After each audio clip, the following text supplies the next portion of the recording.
আলহামদুলিল্লাহি রাব্বিল আলামিন রহমানির রহিম মালিকি ইয়াউমিদ্দিন ইয়্যাকা না'বুদু ওয়া ইয়্যাকা নাস্তাঈন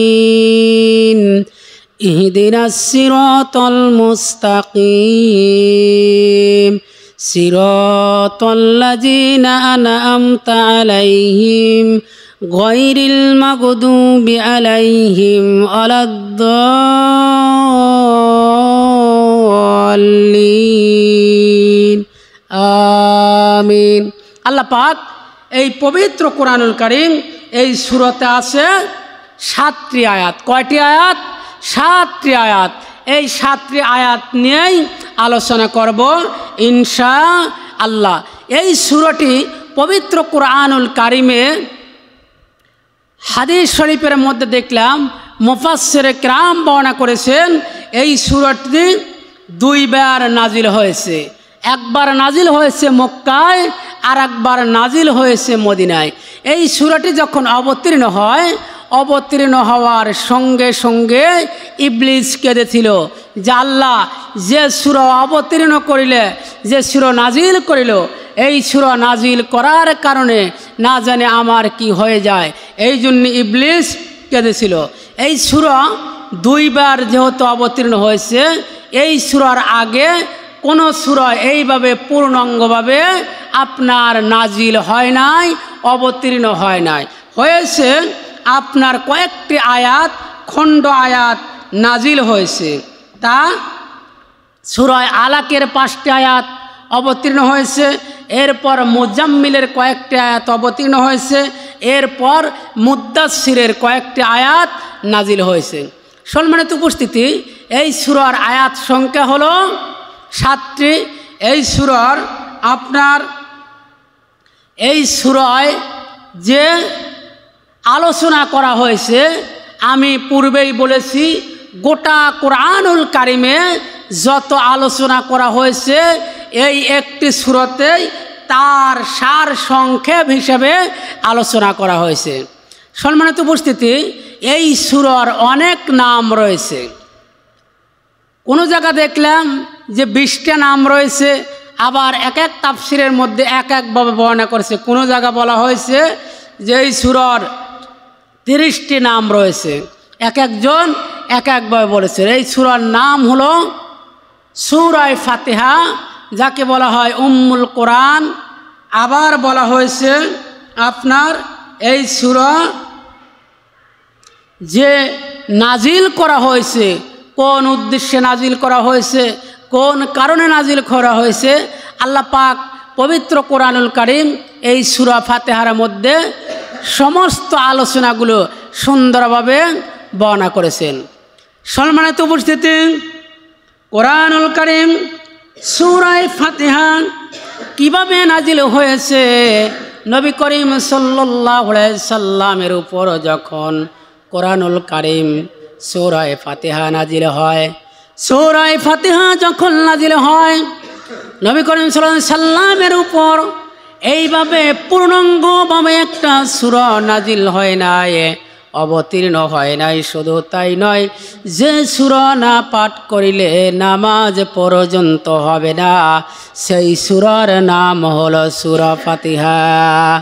যেই সূরা পাঠ না করিলে নামাজ হবে না। প্রতিদিন আমরা 5 ওয়াক্ত নামাজে কমপক্ষে 40 বার করে পবিত্র কোরআনুল কারীম সূরা ফাতিহা, পবিত্র কোরআনুল কারীমের যে সূরা ফাতিহা প্রতিদিন 1 নয় 2 নয় 5 ওয়াক্ত নামাজে 40 বার করে পড়তেছি, পাঠ করতেছি। কিন্তু এই সূরার মধ্যে কি আছে সেইগুলো যদি আমরা জানতাম, সেইগুলো যদি আমরা বুঝতাম, তাহলে পবিত্র কোরআনুল কারীম সূরা ফাতিহার মধ্যে যে কি আছে আমরা যদি বুঝতাম, তাহলে আমরা অবশ্যই নামাজের মধ্যে যে মজা, সেই মজাগুলো পেতাম। সূরা ফাতিহার অর্থ কি আমরা জানি না? সামি আল্লাহু লিমান হামিদা এর অর্থ কি আমরা জানি না? রব্বানা লাকাল হামদ এর অর্থ কি আমরা জানি না। আমরা যদি অর্থগুলো বুঝে বুঝে নামাজ পড়িতাম তাহলে আল্লাহর দরবারে আমাদের নামাজগুলো অবশ্যই কবুল হয়ে যেত।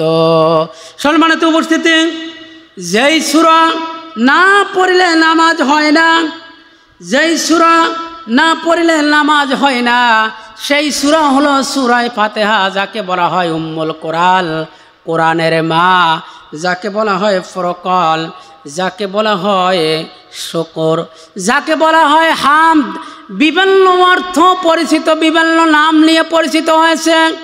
আল্লাহ রাব্বুল আলামিন তার নবী বিশ্বনবী জনাব মুহাম্মদ রাসূলুল্লাহ সাল্লাল্লাহু আলাইহি সাল্লাম উনি বর্ণনা করিতেছেন, আমি একদা রাস্তা দিয়ে হেঁটে যাচ্ছি, রাস্তা দিয়ে আমি হেঁটে যাই, হঠাৎ করে আমার কানে কেমন যেন একটা শব্দ আসে, আমাকে যেন বলে, হে মুহাম্মদ আপনি মাথা উঠান। আমি আকাশের দিকে যখন মাথা উঠালাম, মাথা উঠানোর সঙ্গে সঙ্গে আমি দেখতে পেলাম একজন মানুষ যার পাটা হলো জমিনে আর মাথাটা হলো আকাশে। আসমান আর জমিন এমনভাবে দাঁড়িয়ে রয়েছে। আমি মুহাম্মদ সাল্লাল্লাহু আলাইহি সাল্লাম ভয় পেয়ে গেলাম।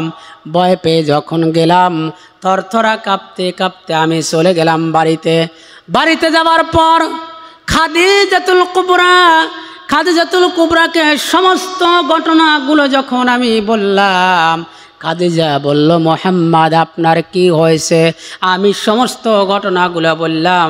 আমি বললাম, খাদিজা রাস্তাতে যখন আমি একা একা যাচ্ছি, কে যেন আমাকে বলল, মুহাম্মদ আপনার মাথা আকাশে উঠাল। আমি মাথাটা যখন আকাশে উঠাইলাম, আমি দেখতে পেলাম সুন্দর একটা যুবক, যার পাটা হলো আপনার এই জমিনে আর মাথাটা হলো আকাশে। আমি ভয় পেয়ে গেলাম, থরথরা কাঁপতেছি। এবারও খাদিজাতুল কুবরা বলতেছে, মুহাম্মদ আপনার ভয় পাওয়ার কোনো কারণ নাই, আপনার চিন্তার কোনো কারণ নাই। আপনি নিশ্চয় আপনি এর মধ্যে আছে কোনো সুসংবাদ, খুশির সংবাদ। উনি নিয়ে গেলেন, বিশ্বনবীকে নিয়ে গেলেন ওয়ারাকা ইবনে নওফলের কাছে যখন নিয়ে গেলেন, যাওয়ার পর বলতেছে, মুহাম্মাদের সমস্ত ঘটনাগুলি যখন বললেন, ওয়ারাকা ইবনে নওফল ছিলেন জ্ঞানী পণ্ডিত। সে বলল, মুহাম্মদ কুদ্দুসুন আল্লাহ পাক আপনার উপর রাজি হয়েছে। যে আপনার সাথে কথা বলেছে সে আর কেউ নয়, সে হলো জিবরাইল আলাইহিস সালাম। আপনার ভয় পাওয়ার কোনো কারণ নাই, আপনার ভয় পাওয়ার কোনো কারণ নাই। নবী আমারও যখন আপনার পরের দিন আবার রাস্তা দিয়ে যখন হাঁটতেছে, হঠাৎ করে ডাক দিলেন, মুহাম্মদ সাল্লাল্লাহু আলাইহি সাল্লাম। আল্লাহ নবী বললেন, লাব্বাইক আমি মুহাম্মদ উপস্থিত আছি। যেই বললেন লাব্বাইক আমি মুহাম্মদ উপস্থিত আছি, এবার জিবরাইল আমিন আল্লাহর তরফ থেকে আল্লাহ পাক পবিত্র কোরআনুল কারীমের আয়াতগুলো নাজিল করিলেন। আলহামদুলিল্লাহি রাব্বিল আলামিন। সমস্ত প্রশংসা একমাত্র আল্লাহর জন্য, অন্য কারোর জন্য প্রশংসা হতে পারে না। প্রশংসা হবে একমাত্র আল্লাহর জন্য। আর প্রশংসা হয় সুন্দরের, অসুন্দরের কোনো প্রশংসা হয় না। সমস্ত প্রশংসা হবে একমাত্র আল্লাহর জন্যে, যিনি সুন্দর, যিনি এত সুন্দর, যিনি সুন্দরভাবে আকাশ সৃষ্টি করেছেন, জমিন সৃষ্টি করেছেন, মানুষ সৃষ্টি করেছেন। না জানি সেই আল্লাহ পাক কত সুন্দর। আসমান সুন্দর, জমিন সুন্দর, আসমান সুন্দর, জমিন সুন্দর, সুন্দরে সুন্দরে পাল্লা। না জানি কত সুন্দর তুমি আল্লাহ, না জানি কত সুন্দর তুমি আল্লাহ। সেই আল্লাহ রাব্বুল আলামিন সুন্দর, তার চেয়ে এত সুন্দর আর কেউ হতে পারে না। এই জন্য প্রশংসা হবে একমাত্র আল্লাহর জন্য, অন্য কারোর জন্য প্রশংসা হতে পারে না। সম্মানিত উপস্থিতি, এই জন্য এই সূরার মধ্যে তিনটি জিনিস আছে। এক নম্বর হলো প্রশংসা। এক নম্বর কি? এক নম্বর হলো প্রশংসা। দুই নম্বর হলো আপনার পরিচয়। তিন নম্বর হলো আপনারও দাবি। এই সূরাতে আল্লাহ পাক প্রথম অংশে বলেছেন প্রশংসা। আল্লাহর প্রশংসা করতে হবে, অন্য কারোর প্রশংসা করা যাবে না। যে আল্লাহ পাক আমাকে সৃষ্টি করেছেন, আল্লাহ পাক যখন আমাকে আপনাকে যখন সৃষ্টি করেন, আল্লাহ পাক বলেছিলেন আলাস্তু বিরাব্বিকুম, আমি কি তোমাদের পর্ব নয়? আমরা সমস্ত রূহগুলো এক বাক্যে বলেছিলাম বালাহা, আপনি আমাদের রিজিক দাতা, আপনি আমাদের বিধানদাতা, আপনি আমাদের সৃষ্টিকর্তা।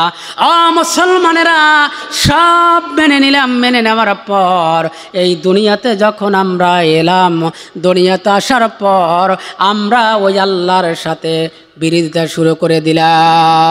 আল্লাহ পাক বলেন সমস্ত প্রশংসাগুলো হবে আল্লাহর, অন্য কারোর প্রশংসা হবে না। আল্লাহ রব্বুল আলামিন রব্বিল আলামিন, সমস্ত জগতের সৃষ্টিকর্তা, যিনি পালনকর্তা, রিজিক দাতা, বিধানদাতা, সৃষ্টিকর্তা, আমার আপনার রব, তিনি হলেন রব্বিল আলামিন। ওই রবের প্রশংসা করতে হবে, অন্য কারোর প্রশংসা করা যাবে না। আল্লাহ পাক বলেন ওই রবের প্রশংসা করতে হবে, অন্য কারোর প্রশংসা করা যাবে না। রব কি? রব হলেন আল্লাহ। আল্লাহ পাক বলেন রব্বিস সামাওয়াতি ওয়াল আরদ, আসমান এবং জমিনের মধ্যে যে সমস্ত জিনিস আছে সবার রব হলো সেই আল্লাহ, সবার রব হলো সেই আল্লাহ। আল্লাহ পাক বলতেছেন রব্বুল আলামিন, তোমরা, আমি যে আল্লাহ, আমি হলাম তোমাদের রব, আমি হলাম তোমাদের সৃষ্টিকর্তা।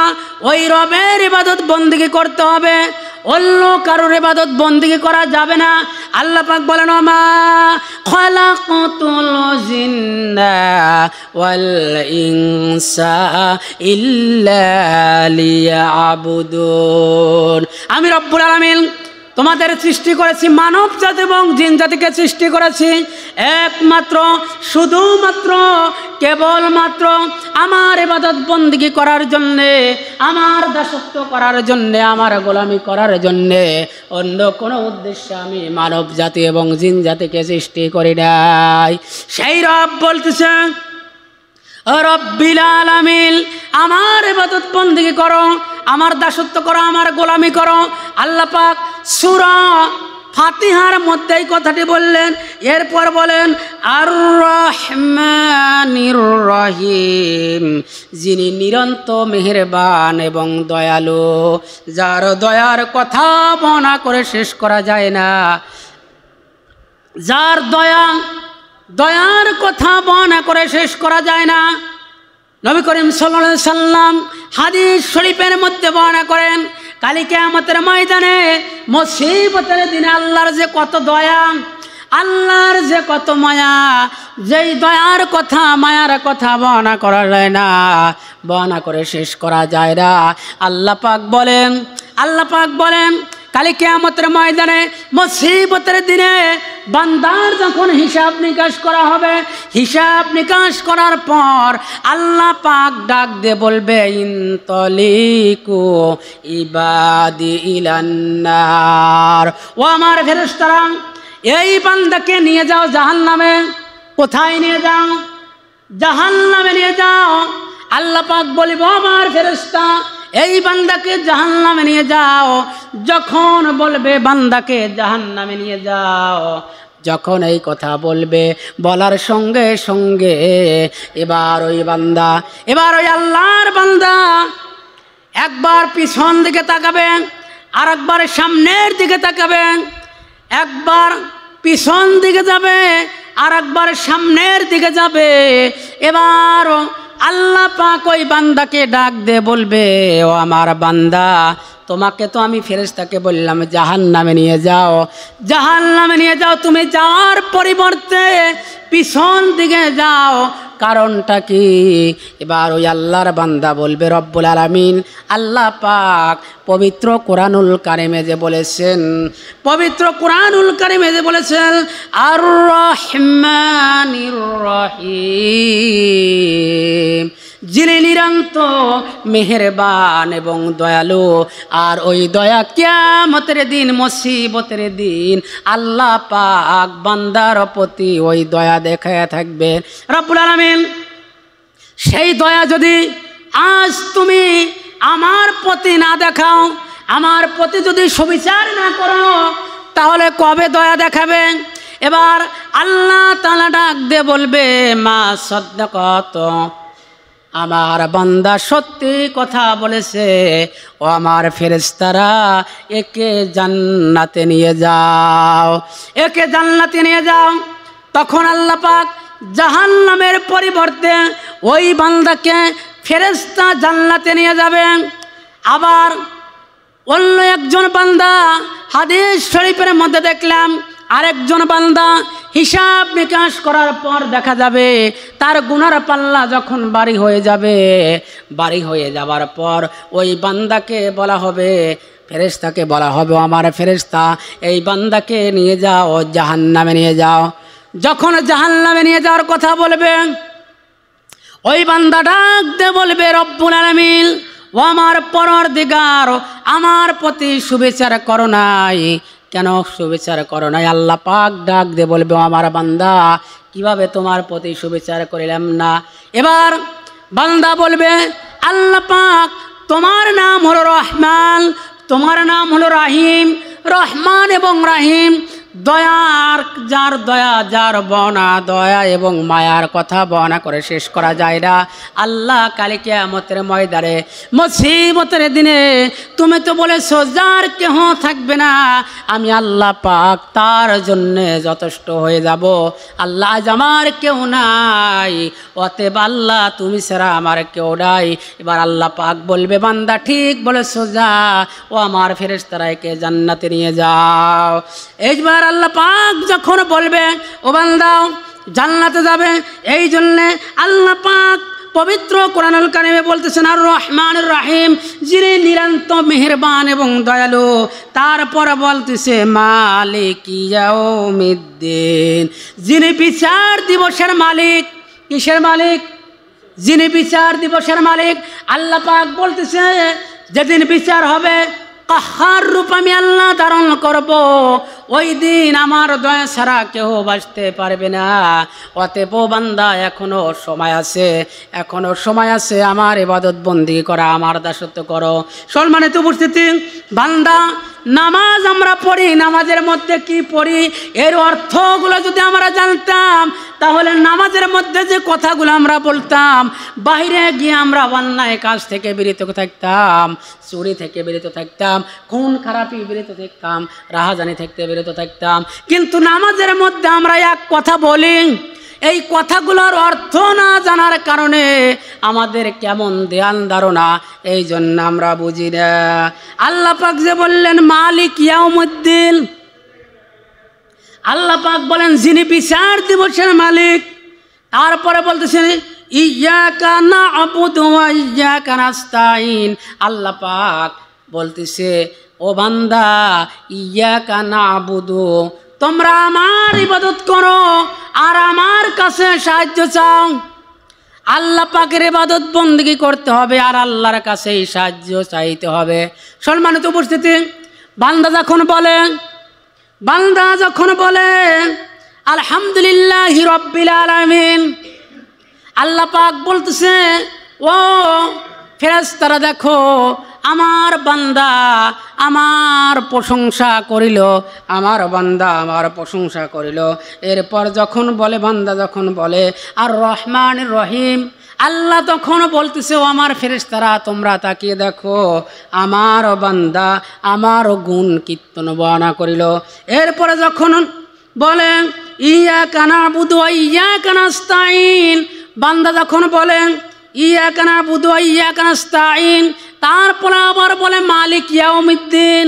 এবার আল্লাহ পাক ডাক দে বলতেছেন, ফেরেশতাদেরকে ডাক দে বলতেছেন, ও আমার ফেরেশতারা তোমরা দেখো আমার বান্দা আমার মর্যাদার কথাগুলো বর্ণনা করতেছে, সুন্দরভাবে বর্ণনা করতেছে, আমার প্রশংসা, আমার গুণ কীর্তন, আমার মর্যাদার কথাগুলো বর্ণনা করতেছে। এর ফলে আমরা নামাজের মধ্যে বলি ইয়াকা না'বুদু ওয়া ইয়াকা নাস্তাঈন, আল্লাহ আমরা তোমার ইবাদত করি আর তোমার কাছে সাহায্য চাই। নামাজের মাধ্যমে বলি আল্লাহ তোমার কাছে, আল্লাহ আমরা তোমার ইবাদত বন্দেগী করি আর তোমার কাছে সাহায্য চাই। কিন্তু নামাজের বাইরে গিয়ে আমরা চলে যাই আপনার মাজারে গিয়ে খাজা বাবাকে বলি, খাজা বাবা আমার ছেলে হয় না, আমাকে একটা ছেলে সন্তান দাও। খাজা বাবা কি ছেলে সন্তান দিতে পারবে?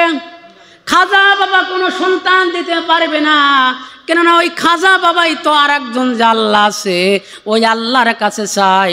অতএব মুসলমানেরা আমরা নামাজের মাধ্যমে বলি আল্লাহ আমরা তোমার ইবাদত বন্দেগী করি আর তোমার কাছে সাহায্য চাই।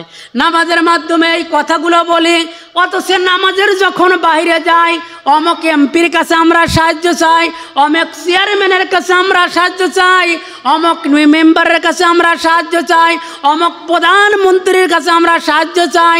আমরা নামাজের মধ্যে বললাম কি আর আমরা নামাজের বাইরে গিয়ে কথা বলি কি, করি কি? আল্লাহ পাক বলে বান্দারে এটা তো কখনোই মেনে নেওয়া যাবে না যে আল্লাহর ইবাদত বন্দেগী করো, ওই আল্লাহর কাছে সাহায্য চাও, সাহায্য ওই আল্লাহ পাক দিবে, অন্য কেউ সাহায্য দিতে পারবে না। আল্লাহ পাক এরপর বলেন ইহদিনাস সিরাতাল মুস্তাকিম, আল্লাহ আমাদেরকে সঠিক পথ দেখাও, সরল পথ দেখাও, সঠিক পথ। আমরা নামাজের মাধ্যমে বলি আল্লাহ আমাদেরকে সঠিক পথ দেখাও, সরল পথ দেখাও। এরপর যখন আমরা মসজিদ থেকে বাহির হই, নামাজ থেকে ফারেক হই, নামাজ থেকে বাহির হয়ে যাওয়ার পর আমরা খাদ্য দিলাম কম, ওজনে দিলাম ভেজাল। এরপর আমরা বলতেছি আল্লাহ আমাদেরকে ইহদিনাস সিরাতাল মুস্তাকিম, আমাদেরকে সঠিক সরল পথ দেখাও। আল্লাহ বলে বান্দা বাহানা করার জায়গা পাও না, তাল বাহানা যতই করো বান্দা কাজ হবে না, কাজ হবে না, কাজ হবে না। সম্মানিত উপস্থিতি, এরপর আমরা বলি ইহদিনাস সিরাতাল মুস্তাকিম, আমাদের সঠিক পথ দেখাও। সিরাতাল লাযিনা আন'আমতা আলাইহিম, ওই সমস্ত লোকদের পথে আমাদেরকে পরিচালনা করো না, পরিচালিত করো না যারা পথভ্রষ্ট হয়েছে তাদের কাছে, তাদের সাথে আমাদেরকে পরিচালিত করো না। আমরা নামাজের মাধ্যমে এই কথাগুলো বলতেছি, বলার পরে আমরা নামাজ থেকে বাহির হয়ে সমস্ত খারাপ কাজগুলো আমরা করতেছি। সম্মানিত উপস্থিতি, তাহলে আমরা যদি এই সূরাগুলোর অর্থ জানতাম আর বুঝতাম, তাহলে নামাজের যে খুশবু আছে, নামাজের যে মজা আছে, ভিতরে মজাগুলো আমরা অর্থ জেনে যদি নামাজগুলো আমরা পড়িতাম তাহলে অবশ্যই আমরা নামাজের মধ্যে মজা পেতাম। আমরা অর্থ জানি না, যার কারণে আমরা নামাজের মধ্যে মজা আমরা পাই না। সম্মানিত উপস্থিতি, এর প্রসঙ্গে আমি একটা ঘটনা বলি। আপনারা বলুন তো, মিষ্টি যদি কেহ না খায় তাহলে মানুষ যদি যতই বলে মিষ্টির স্বাদ আছে, আমি তো আসলে মিষ্টি খাই নাই, তাহলে আমি কি আসলে বুঝবো যে মিষ্টির মধ্যে স্বাদ আছে? বোঝা যাবে না। মিষ্টি যতক্ষণ পর্যন্ত না খাবো ততক্ষণ পর্যন্ত বুঝবো না মিষ্টির স্বাদ। আল্লাহ পাক বলে বান্দারে এমন একটা কোরআন দিয়ে দিলাম, এই কোরআন যদি তোমরা বুঝে অর্থ বুঝে পড়ো তাহলে অবশ্যই তোমরা স্বাদ গ্রহণ করতে পারতে। কিন্তু আমরা দুঃখজনক বিষয় হলো সত্য, আমরা আজ প্রতিটি সূরার অর্থ জানি না। যখন আমরা বলি সামি আল্লাহু লিমান হামিদা, এর অর্থ আমরা জানি না। আমি কি বলতেছি এর অর্থ আল্লাহ পাক সব আমার কথাগুলো শুনতেছেন, আল্লাহ পাক আমার কথাগুলো শুনতেছেন। সম্মানিত উপস্থিতি, কিন্তু আমরা আসলে অর্থগুলো বুঝি না, জানি না।